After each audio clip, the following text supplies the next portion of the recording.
अस्सलाम वालेकुम दोस्तों, आज की इस वीडियो में मैं आप लोगों के सामने एक ऐसी टूटी लेके आया हूं जो कि आप लोगों को फ़ौरन से गर्म पानी करके देगी और आप अपनी मर्ज़ी का टेम्परेचर भी इसके ऊपर सेट कर सकते हैं कि मुझे थोड़ा गर्म पानी चाहिए या ज़्यादा गर्म पानी चाहिए।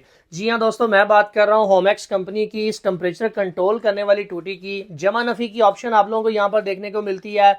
माइनस से आप टेम्परेचर कम करेंगे, जमा से ज़्यादा करेंगे, यहाँ पर छोटी सी स्क्रीन नज़र आएगी जिसकी मदद से आपको पता चल जाएगा कि एक्चुअल कितना टेम्परेचर आपके इस वक्त चल रहा है।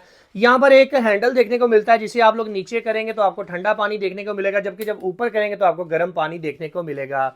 जैसा कि मैंने आप लोगों को बताया कि ये आपको फौरन गर्म पानी देता है, तो आप इसे अपने किचन में इस्तेमाल कर सकते हैं, आप इसे अपने वॉशरूम में यूज़ कर सकते हैं जहां पर आप लोगों को फौरन से गर्म पानी चाहिए होता है। जैसा कि आप लोगों को पता है, नमाज के लिए वजू करनी होती है तो सुबह के वक्त फजर के टाइम पानी बहुत ठंडा होता है, वहां पर आप अगर इसे लगा लेते हैं फौरन से आपको गर्म पानी देखने को मिल जाएगा। इसकी एक और खास बात यह है कि आप इसे अपने सोलर इन्वर्टर के ऊपर भी यूज़ कर सकते हैं।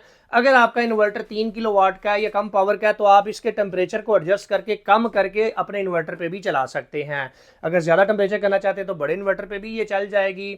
अगर आप इसे परचेज करने में इंटरेस्टेड हैं तो डिस्प्ले के ऊपर आप लोगों को वेबसाइट का इंटरफेस नजर आ रहा है। smarteshop.pk के नाम से हमारी वेबसाइट है। कीमत भी इसकी आप लोगों को यहाँ पर नजर आ रही है, डिस्प्ले के ऊपर नंबर भी दिया गया है, यहाँ पे रब्ता करके आप इसको अपने घर बैठे मंगवा सकते हैं। अगर आप इसकी डिटेल वीडियो देखना चाहते हैं तो हमारे official YouTube channel mister engineer को जरूर सब्सक्राइब कर लें, क्योंकि उसके ऊपर आप लोगों को इसकी डिटेल वीडियो देखने को मिल जाएगी।